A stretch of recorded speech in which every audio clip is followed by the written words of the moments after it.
오늘 저녁에 우리에게 주실 하나님의 말씀은 신약성경 에베소서 1장 15절로 23절 말씀인데요. 15절부터 19절 말씀까지만 제가 여러분을 위해서 봉독하겠습니다. 에베소서 1장 15절로 19절입니다. 이를 인하여 주 예수 안에서 너희 믿음과 모든 성도를 향한 사랑을 나도 듣고 너희를 인하여 감사하기를 마지 아니하고 내가 기도할 때에 너희를 말하노라. 우리 주 예수 그리스도의 하나님 영광의 아버지께서 지혜와 계시의 정신을 너희에게 주사 하나님을 알게 하시고 너희 마음 눈을 밝히사 그의 부르심의 소망이 무엇이며 성도 안에서 그 기업의 영광의 풍성이 무엇이며 19절 말씀 다 함께 할까요? 시작. 그의 힘의 강력으로 역사하심을 따라 믿는 우리에게 베푸신 능력의 지극히 크심이 어떤 것을 너희로 알게 하시기를 구하노라. 아멘. 성도 여러분, 오늘은 제가 질문으로 설교를 시작할까 합니다. 바울은 예수 그리스도를 믿는 신자가 주 여호와 하나님을 위해 사는 자다라고 서신서에서 말하고 있지요. 특별히 로마서 14장 8절에 보면 우리가 살아도 주를 위해 살고 죽어도 주를 위해 죽나니 그런즉 사나 죽으나 우리가 주의 것이다 라고 하면서 주님을 위해 살라 이렇게 명령하고 있습니다. 또 계속해서 고린도전서 10장 31절에 보면 여러분 잘 아시는 유명한 말씀이 있죠. 다 외우실 수 있죠. 그런즉 먹든지 마시든지 무엇을 하든지 다 하나님의 영광을 위하여 하라 이렇게 또 명령하고 있습니다. 고린도서 5장 9절에 보면요, 몸으로 있든지 떠나 있든지, 그러니까 같이 있든지 떠나 있든지 항상 주를 기쁘시게 할 것이 무엇인가 시험하여 보라 이렇게 말하면서 우리가 어디에 있든지 무엇을 하든지 누구를 만나든지 주님을 어떻게 하면 기쁘시게 할 수 있을까를 생각하며 살라고 명령을 하고 있습니다. 여러분, 이상의 말씀에서 한 가지 분명한 것은 신자라고 하는 사람들은 하나님을 영화롭게 하고 그리고 하나님을 기쁘시게 하는 자로 부르심을 받았다는 겁니다. 자, 그래서 저의 질문이 이것입니다. 저와 여러분이 하나님을 영화롭게 하고 하나님을 기쁘시게 하기 위해서 어떻게 해야 하겠습니까? 우리가 어떻게 해야 하나님을 기쁘시게 할 수 있을까요? 여러분, 무엇을 대답하시겠습니까? 무엇을 해야 하나님이 기쁘실 수 있을까? 오늘 우리가 살펴볼 설교의 제목이 무엇입니까? 그리스도 안에 있는 믿음. 그러니까 믿음에 대해서 우리가 살펴보는데 무엇을 우리가 가지고 있어야 하나님을 기쁘시게 할까? 무엇을 가지고 있을까요? 그렇죠. 믿음이죠. 뭐 두말할 여지가 없죠. 오늘 설교의 주제이자 벨직 신앙 고백서 22장의 주제입니다. 자, 그런데 성경에 보면 특별히 여러분이 꼭 기억하셔야 될 히브리서에 있는 말씀, 유명한 말씀이죠. 뭐가 없으면 하나님을 기쁘시게 못한다고요? 믿음이 없이는, 히브리서 11장 6절에 믿음이 없이는 하나님을 기쁘시게 못하나니 하나님께 나아가는 자는 반드시 뭘 믿어야 된다고요? 그가 계신 것과 또한 그가 자기를 찾는 자들에게 상 주시는 이심을 믿어야 할지니라. 그러니까 하나님을 기쁘시게 하는 방법은 무엇이냐? 저와 여러분이 믿는 겁니다. 그러니까 믿음을 가지는 거예요. 그러니까 믿음이 있어야만 하나님을 기쁘시게 할 수 있다는 것이죠. 만일 믿음이 하나님을 기쁘시게 하는 방편이라면, 그래서 저와 여러분이 만약에 믿음이 없다면 하나님을 기쁘시게 할 수가 없다면 우리는 그 믿음이 무엇인지를 잘 알아야 할 것입니다. 믿음이란 무엇입니까? 여러분 다 믿음을 갖고 계십니까? 여러분 다 믿으십니까? 예, 그렇죠. 근데 그 믿음이 어디서 온 것입니까? 예. 믿음의 역할이 과연 무엇일까요? 저와 여러분이 믿음을 가지고 있는지 믿음이 없는지, 우리가 믿음을 소유하고 있는지 소유하고 있지 않은지 어떻게 알 수 있을까요? 다른 사람이 과연 믿음이 있는지 없는지 내가 어떻게 판단할 수 있을까요? 이런 것들이 오늘 우리가 벨적신앙고백서 22장을 통해서 살펴볼 중요한 내용들입니다. 오늘 벨적신앙고백서 22장을 통해서 벨적신앙고백서 강해설교 22번째 시간으로 에베소서 1장 15절부터 23절을 중심으로 그리스도 안에 있는 믿음이란 제목으로 함께 예비하신 은혜를 나누기를 소원합니다. 예, 그리스도 안에 있는 믿음은요, 첫 번째로 우리가 중요하게 생각해야 될 게 이것입니다. 성령께서 우리의 심령, 우리의 영혼 안에서 역사하시는 구원적 믿음입니다. 그리스도 안에 있는 믿음이라고 했어요. 그리스도 안에 있는 믿음은 성령이 우리의 영혼 속에서 역사하시는 구원적인 믿음이다라는 겁니다. 자, 15절부터 17절, 15, 16, 17절 함께 읽어볼까요? 이를 인하여 시작.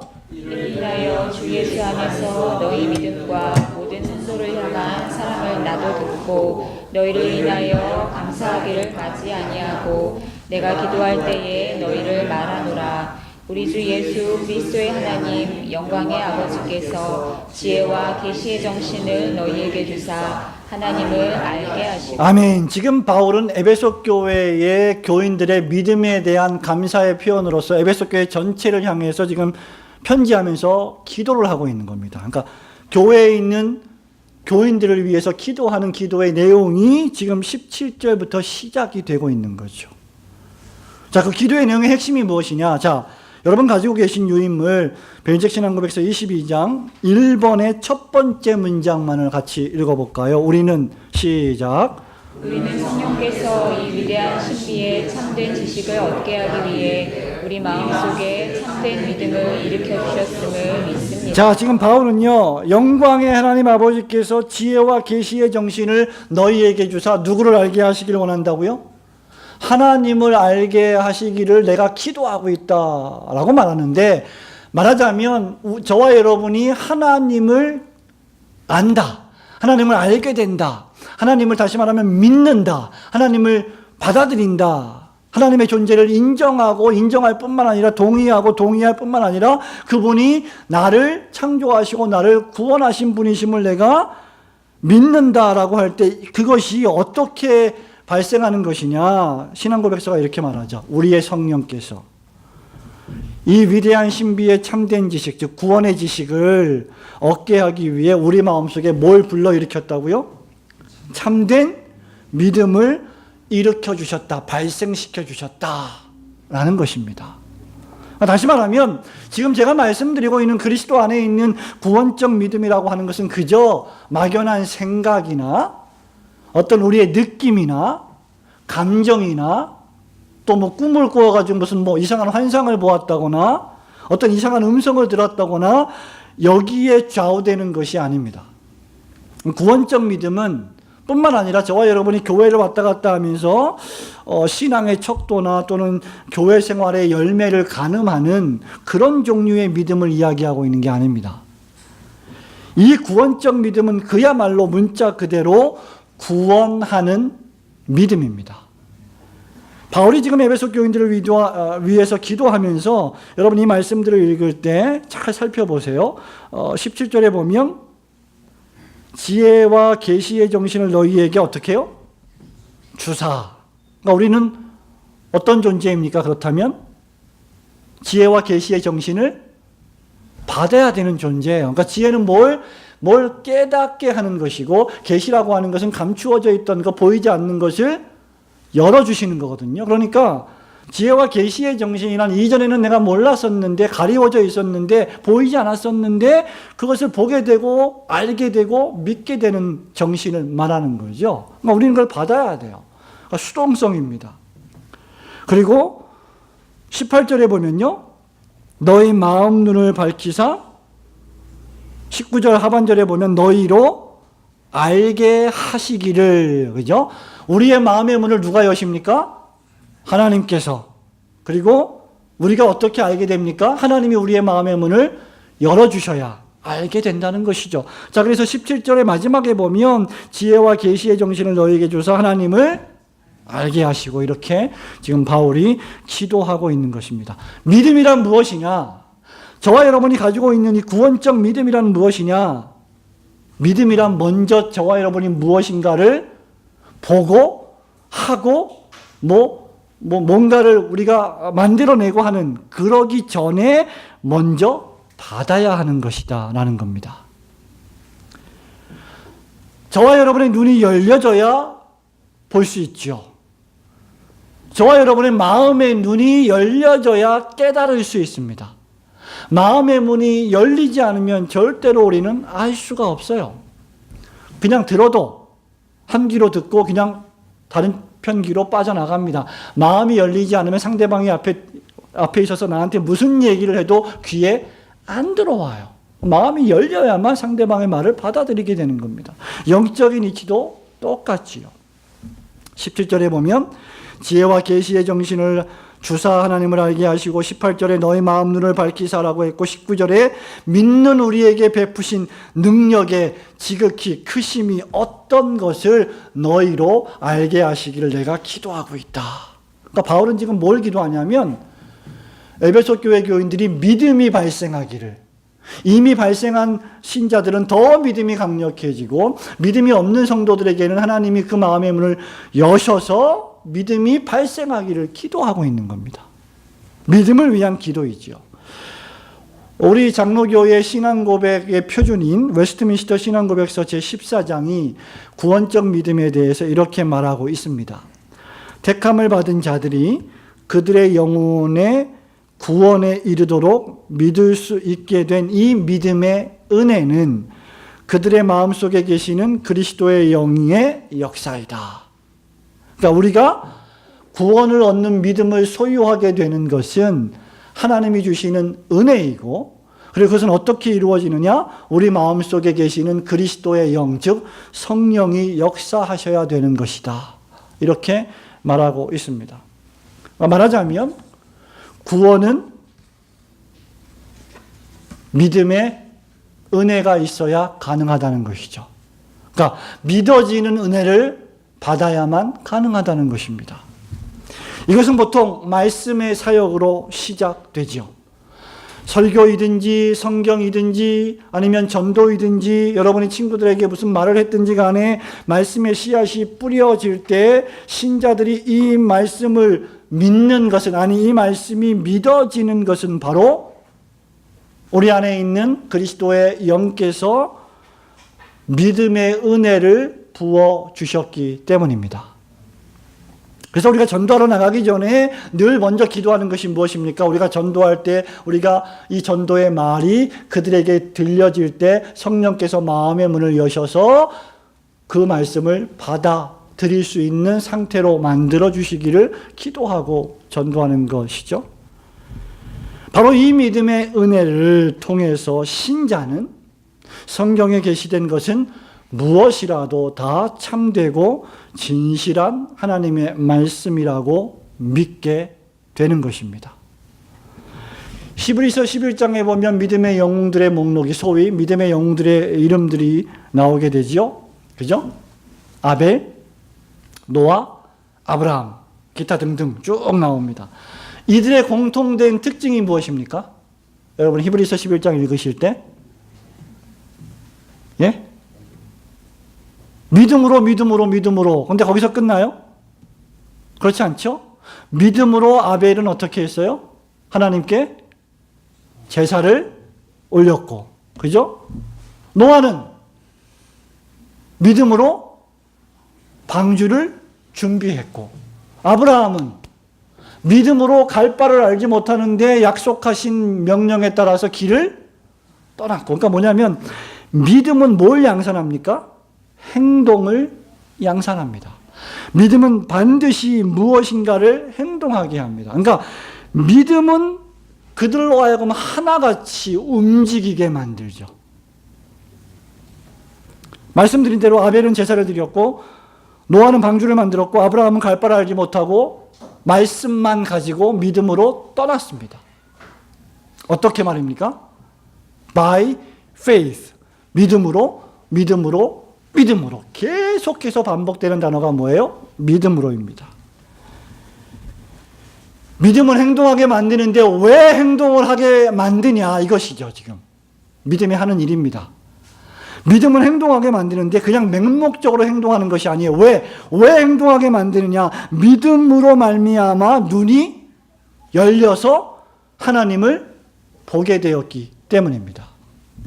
눈이 열려서 하나님을 붙잡고 믿었기 때문입니다. 아브라함이 갈 바를 알지 못하고 떠나게 될 수 있었던 원동력도 믿음의 눈이 열려서 하나님의 음성을 듣고 약속을 붙잡고 움직일 수 있었던 것이죠. 자, 그래서 이 믿음 자체가 행함은 아니지만, 행동은 아니지만 믿음은 행동을 유발시킵니다. 발생시킵니다.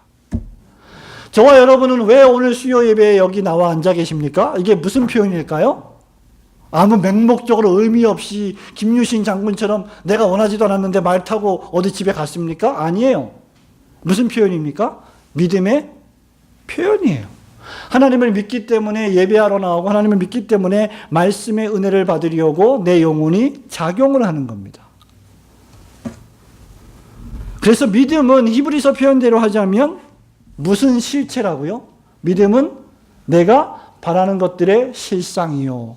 보지 못하는 것들의 뭐다? 증거. 증거가 뭐예요? 눈에 보이는 겁니다. 증거를 채택하려면 눈에 보이는 게 있어야 되겠죠. 뭐 음성이든 뭐 영상이든 뭐든지 간에 물체이든. 그러니까 우리 눈에 안 보이지만 본 것처럼, 아니 보아서 우리는 믿게 되는 거죠.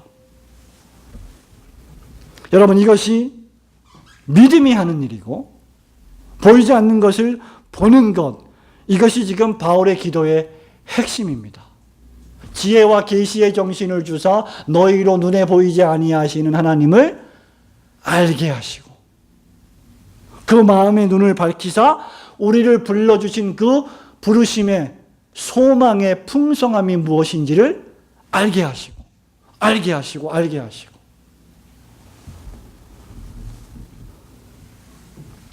그리스도 예수를 죽은 자 가운데서 부활시키신 그 하나님의 능력, 그 부활의 생명력이 무엇인지를, 그 강력으로 역사하심이 무엇인지를 내가 알게 하시고 그것이 나를 얼마나 생동감 있게 인생을 살아가게 하는지를 깨닫게 하시고 이것이 무엇이 하는 일입니까? 믿음이 하는 일입니다. 성도 여러분, 우리를 부르셔서 우리에게 지혜와 계시의 정신을 주시고 우리의 마음 눈을 밝혀서 하나님을 바라보게 하시고 그리스도를 믿게 하시는 이 구원적 믿음을 가지신 여러분들이 계속해서 이 구원적 믿음을 훈련하고 성장시키는 성도들이 되시기를 축원합니다. 그리스도 안에 있는 믿음, 구원적 믿음 두 번째는요. 이 믿음은 어떤 믿음이냐? 저와 여러분으로 하여금 그리스도를 완전히 받아들이게 합니다. 그리스도만 영접하게 합니다. 자, 17절부터 19절 말씀 같이 읽어볼까요? 우리 주 예수 그리스도의 시작. 우리 주 예수 그리스도의 하나님 영광의 아버지께서 지혜와 계시의 정신을 너희에게 주사 하나님을 알게 하시고 너희 마음 눈을 밝히사 그의 부르심의 소망이 무엇이며 성도 안에서 그 기업의 영광의 풍성이 무엇이며 그의 힘의 강력으로 역사하심을 따라 믿는 우리에게 베푸신 능력의 지극히 크심이 어떤 것을 너희로 알게 하시기를 구하노라. 아멘. 지금 우리가 두 번째로 살펴볼 것은 믿음의 실체입니다. 히브리서 기자가 말한 대로 믿음은 바라는 것들의 뭐라 그랬죠? 실상이요. 보지 못하는 것들의 증거라고 했는데 우리는 믿음으로 보지 못하는 것을 본다는 것이죠. 실체를 본다는 겁니다. 그 실체가 무엇이냐? 자, 벨직 신앙고백서 22장 1번 두 번째 문장을 같이 읽을까요? 이 믿음은 시작. 이 믿음은 예수 그리스도를 그의 모든 공로와 함께 받아들이고 그리스도를 우리 자신의 소유로 만들며 그리스도 외에 어떤 다른 것도 구하지 않는 것입니다. 아멘. 여러분, 이런 그 신앙 고백서의 문장들을 아예 잘근잘근 여러분이 씹어서 먹고 소화를 시키셔야 됩니다. 너무나 소중한 표현들입니다. 요한복음 14장에 보면 예수님께서 말씀하시죠. 나는 곧 길이요 진리요 생명이니 나로 말미암지 않고는 아버지께로 올 자가 없다 그랬어요. 그러니까 저와 여러분이 우리를 지으신 창조주 하나님께로 돌아갈 수 있는 유일한 길은 오직 한 길, 주 예수 그리스도뿐이십니다. 여기 지금 예수 그리스도를 그의 모든 공로와 함께 어떻게 하라 그랬어요? 받아들이라 그랬습니다. 그리고 그리스도를 여러분 자신의 무엇으로? 포세션, 소유물로, 나에게 속한 어떤 것으로 만들고 그 결과 그리스도 외에 다른 어떤 것도 추구하지 않는 것, 이것이 믿음이 하는 것입니다. 여기 받아들인다, 소유로 만든다, 이게 무슨 뜻일까요? 벨직 신앙 고백서는 계속해서 그것을 이렇게 설명합니다. 우리의 구원을 위해서 필요로 하는 모든 것이 그리스도 안에 있음을 믿는 겁니다. 그리고 그 믿음을 통해서 예수 그리스도를 소유하는 것입니다. 우리가 예수를 생각할 때, 예수 그리스도를 바라볼 때 어떤 분으로 바라볼 것이냐? 역사상에 살다가 착한 일을 하시다가 애매히 고난을 당하고 그냥 오해를 받아서 죽으신 분, 그러나 훌륭하신 분, 착한 분, 이런 정도로만 바라본다면 그 사람의 믿음은 그 정도 믿음인 거예요. 전혀 성경적인 믿음이 아니죠. 그런데 우리가 그리스도를 바라볼 때 어떻게 바라보느냐? 참된 믿음을 가진 사람은 저와 여러분이 지옥에서 구출을 받고 죽음, 우리가 늙어가고 있고 죽어가고 있는데 이 죽음이라고 하는 죄의 싹슨 사망이라고 하는 이 권세로부터 구원이 필요한데 이 구원을 위해서 필요로 하는 모든 필요 조건들이 그리스도 안에 있음을 굳게 믿는 겁니다. 그래서 믿음은 무엇을 하느냐? 그리스도를 지시하는 거예요. 그리스도를 바라보게 합니다. 그리스도를 소유하게 합니다. 그리고 그 결과 그리스도만으로만 충분하고 다른 것은 필요 없다라고까지 여기게 되는 사도 바울의 말처럼 다른 모든 것은 배설물 정도로 여길 줄 아는 그 정도의 수준으로 이끌어가는 것이 구원적 믿음의 핵심이라는 것이죠. 그래서 저와 여러분이 예수를 믿는다고 해놓고 그리스도 한 분만으로 충분히 만족하지 않고 다른 신을 찾거나 다른 우상을 만들거나 예수도 믿고 다른 종교도 믿고 예수도 믿고 돈도 믿고 예수도 믿고 권력도 믿는다면 그것은 신앙고백서가 말하는 것처럼 엄청난 불경이고 신성모독적인 범죄라는 것을 인정하는 것. 그래서 그렇게 하지 않는 것이 참된 믿음이 하는 일입니다. 여러분, 첫 번째 대지가 구원적 믿음의 정의라고 한다면 지금 우리가 생각해 보고 있는 것은 구원적 믿음의 실체입니다. 즉, 믿음의 내용이라고 생각하시면 됩니다. 그 믿음의 실체를 벨직 신앙고백서는 그리스도 안에 있다라고 말합니다. 자, 우리가 믿는다고 할 때 영어로 어떻게 표현을 하죠? 우리가 예수님을 믿습니다. 우리 그리스도를 믿습니다라고 할 때 We believe in Christ 이렇게 말하죠. 그리스도를 믿는 게 아니라 그리스도에 대한 정보나 지식을 믿는 게 아니라 그리스도 그분 자신, 그분의 인격, 그분의 사역, 그분 안에서 행하신 모든 것을 우리는 믿는다는 겁니다. 말하자면 우리가 지난주에 살펴본 것처럼 우리의 자리에서 우리를 대신하여 친히 제물과 제사장이 되어서 나의 죄를 용서하시고 나를 의롭다 해주신 그리스도의 완전한 만족, 그것이 바로 믿음의 실체입니다. 그리스도의 완전한 속죄 사역은 내가 가만히 있어도 자동적으로 내 것이 되지 않습니다. 내가 믿어야 돼요. 내가 믿음을 발동해야 합니다. 믿음으로만, 믿음의 방편을 통해서만 그것이 나에게로 와서 나의 소유물이 됩니다. 바울이 지금 17절에서 지혜와 계시의 정신을 주셔서 마음 눈을 밝혀 그 다음 뭐라 그랬어요? 하나님을 알게 하시고. 그렇죠? 자, 지혜와 계시의 정신을 우리에게 주셔서 우리가 바라보아야 할 대상이 누구십니까? 위대하신 하나님이십니다. 구원을 계획하시고 시행하시는 하나님, 우리를 불러주신 그 부르심의 소망, 18절, 19절, 20절, 21절, 22절 쭉 계속 보면 그리스도의 능력, 성도의 기업의 영광, 우리가 죽어서 하나님의 나라에 가서 받을 엄청난 유산, 그리스도의 죽음에서의 부활, 승천, 그리스도의 세상 만물의 통치, 그리고 교회를 통해서 하나님의 문화를 생성해 가시는 하나님의 능력, 이 모든 것들이 무엇이냐? 믿음의 대상이요 실체라는 것입니다. 그 일을 누가 하시느냐? 그리스도 예수가 하신다는 거죠. 이것이 구원적 믿음을 은혜로 받기 전에는 보이지 않지만 구원적인 믿음을 은혜로 받기만 하면 보여지는 것들입니다. 그래서 우리는 육체적인 시력도 참 중요하지만 우리에게 더욱 중요한 것은 믿음의 눈입니다. 영적인 시력이에요. 자, 믿음이 무슨 역할을 할까요? 바로 지금까지 말씀드린 지금 바울이 기도하고 있는 기도의 내용을 우리에게 보여주는 유리창의 역할을 하지요. 우리 교회가 목양실에 유리창 큰 게 있고 여기 유아실에도 유리창 큰 게 있는데 저 유리창이 벽으로 이런 벽으로 막혀 있다고 생각해 보십시오. 여기서 저기가 보이지 않습니다. 그런데 저기다 구멍을 뚫어서 창문을 크게 만들어 놓으면 밖에서 안이, 안에서 밖이 다 보이게 되지요.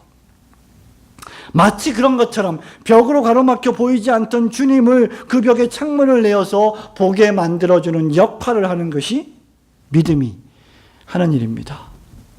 벨직신앙고백서 22장 4번은 그래서 이렇게 말합니다.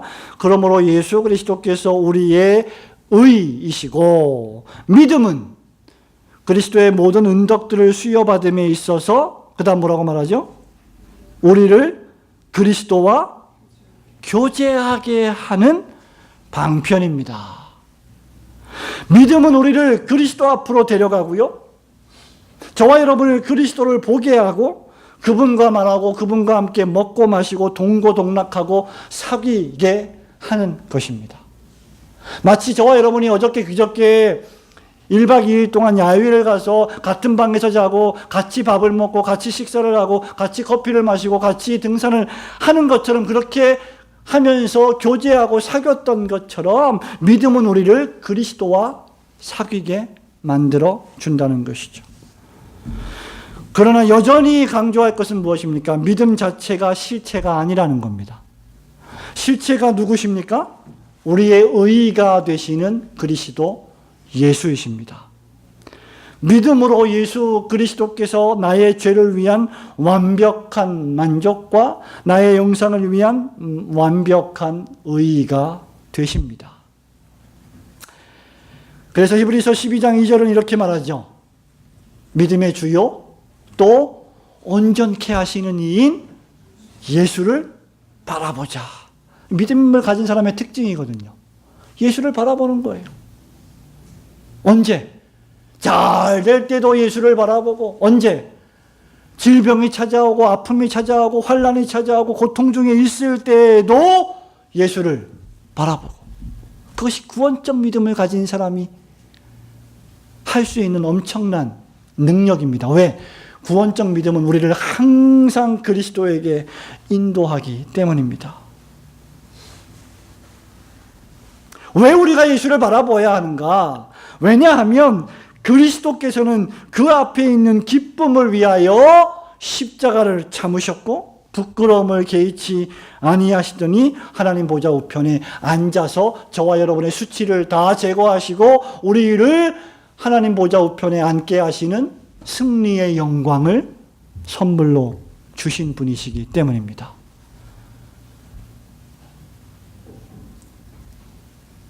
그래서 우리는 시도 때도 없이 그리스도 앞으로 가야 돼요.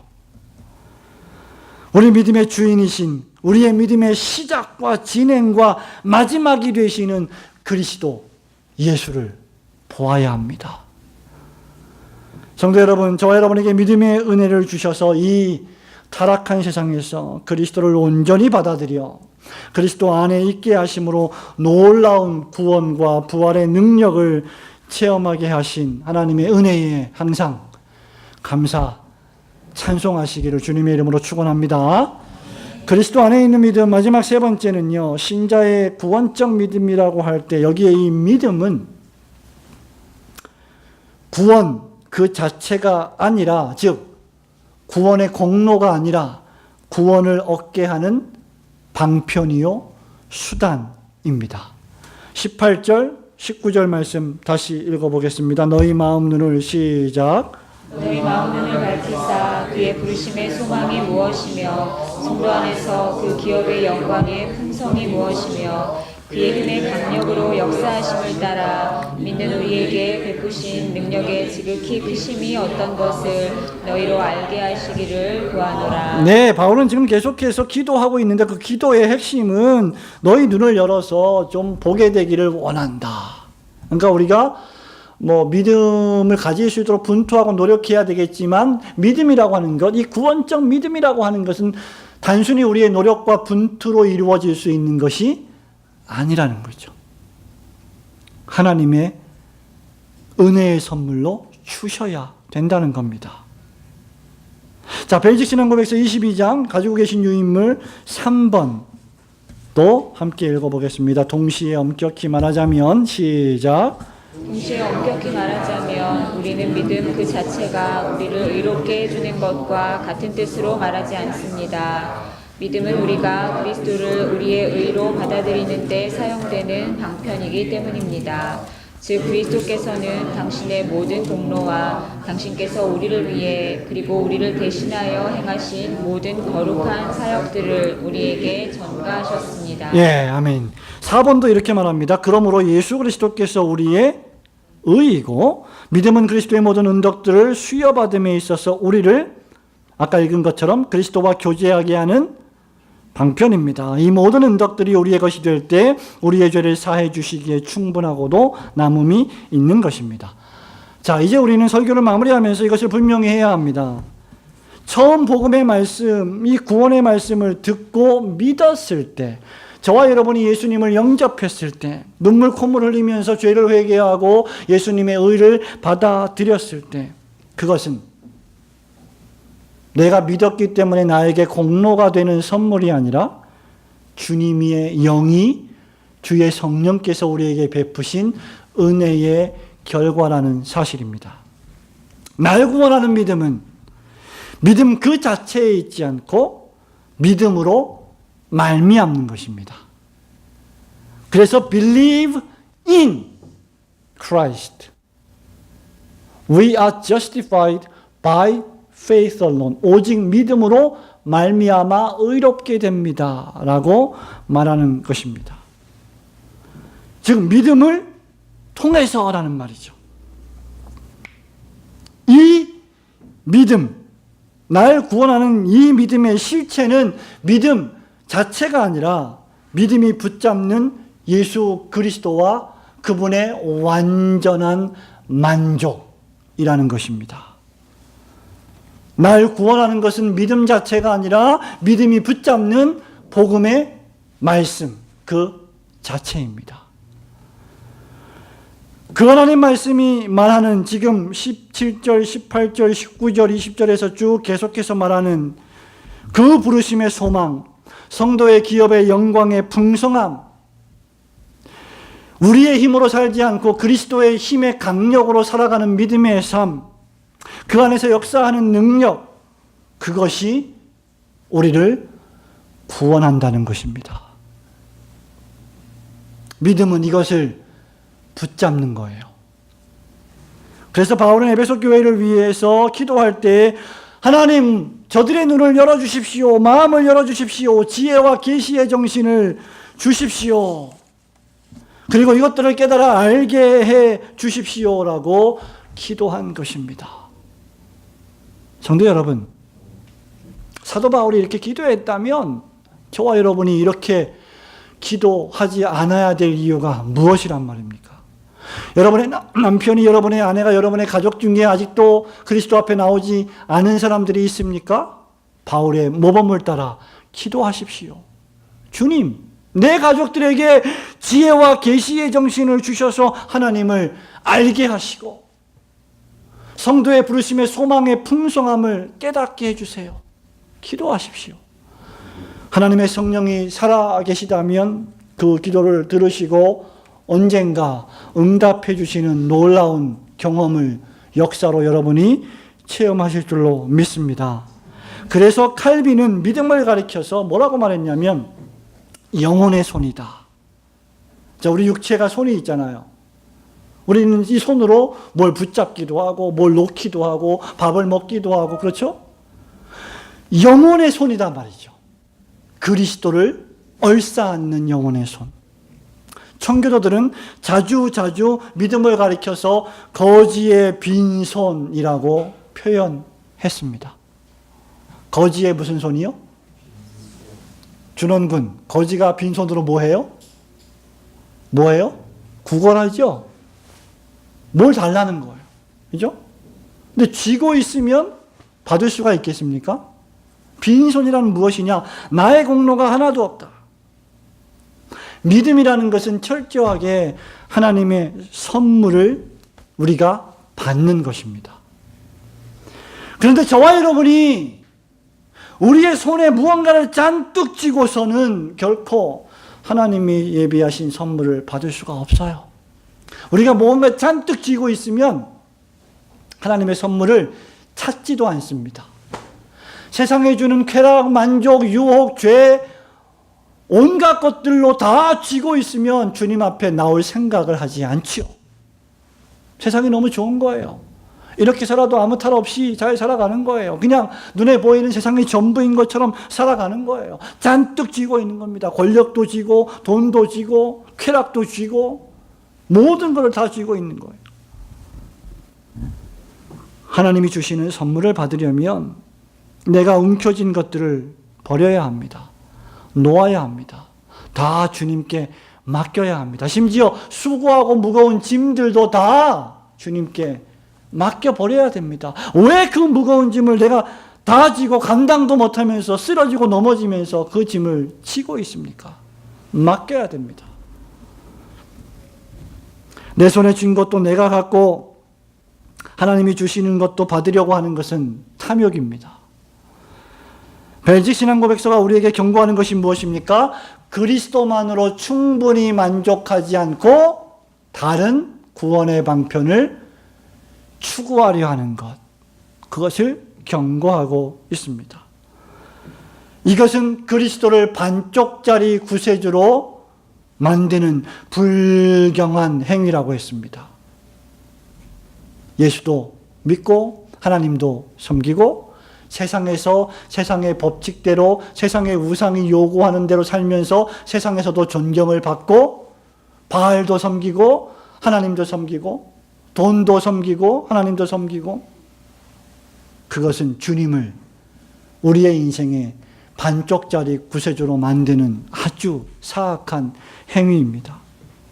성도 여러분, 혹시 여러분의 손에 무언가 쥔 것이 있으십니까? 빈손 들고 주님 앞에 와서 십자가를 붙드시기를 축원합니다. 충만한 은혜를 주실 것입니다.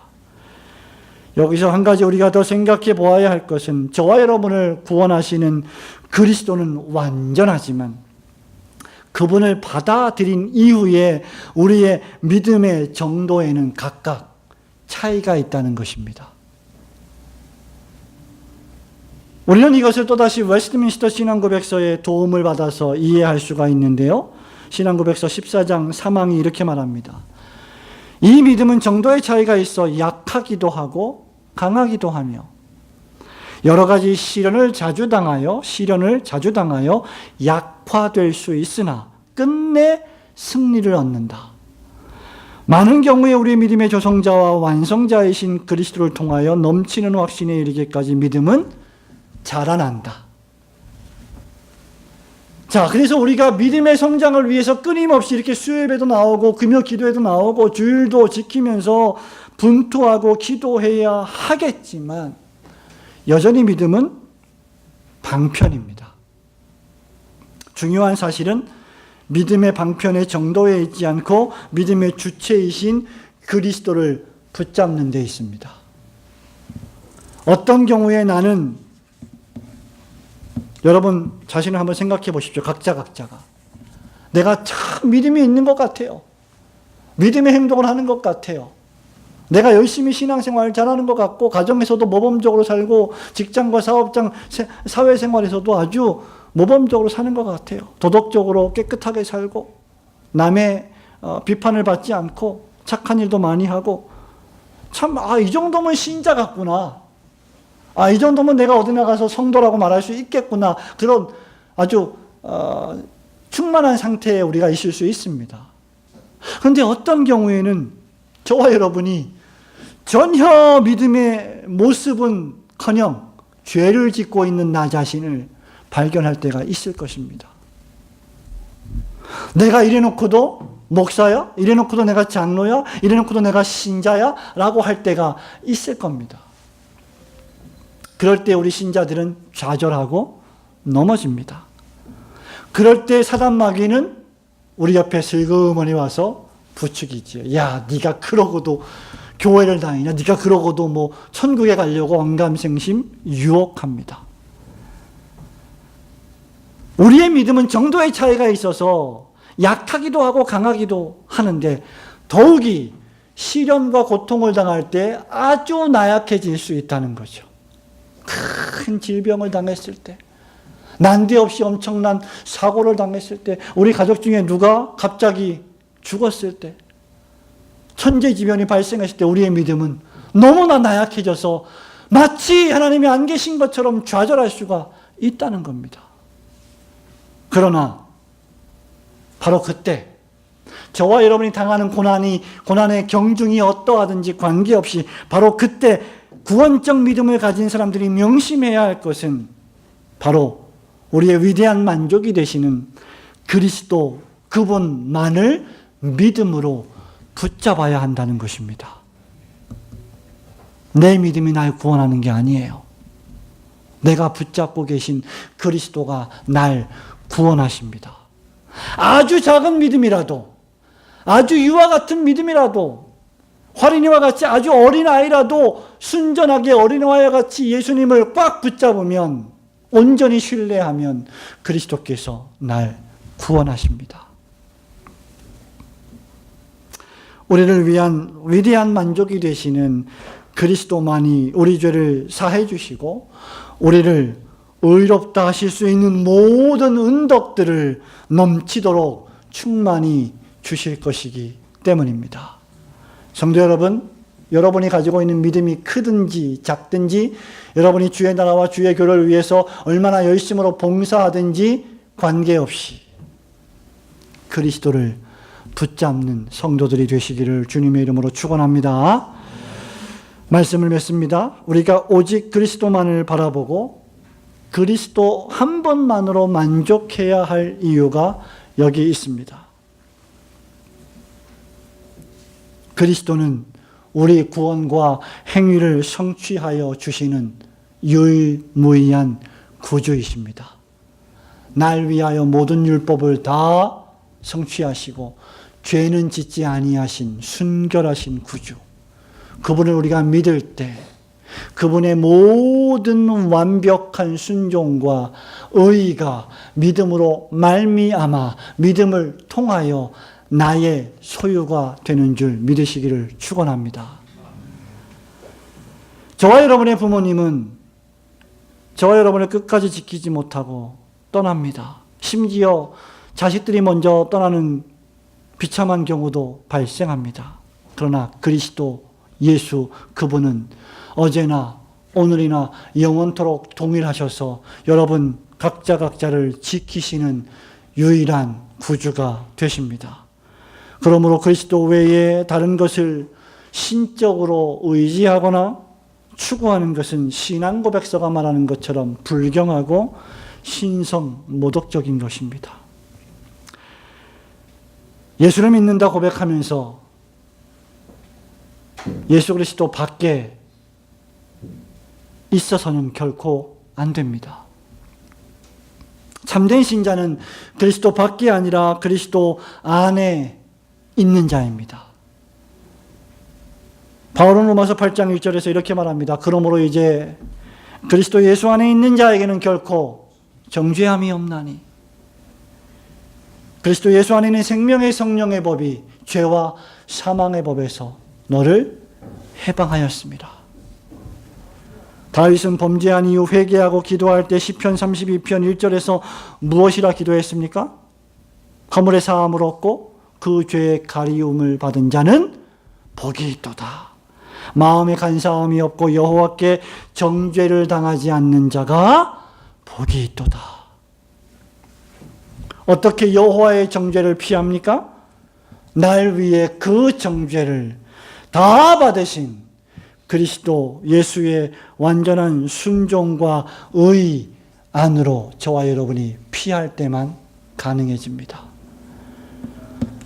날 위하여 모든 것을 아낌없이 내어주신 그리스도 한 분만으로 만족하며 주님 다시 오실 때까지 주의 나라와 주의 몸된 교회를 위하여 사명을 감당하시는 올고든 교회 성도들이 되시기를 주님의 이름으로 축원합니다. 아멘.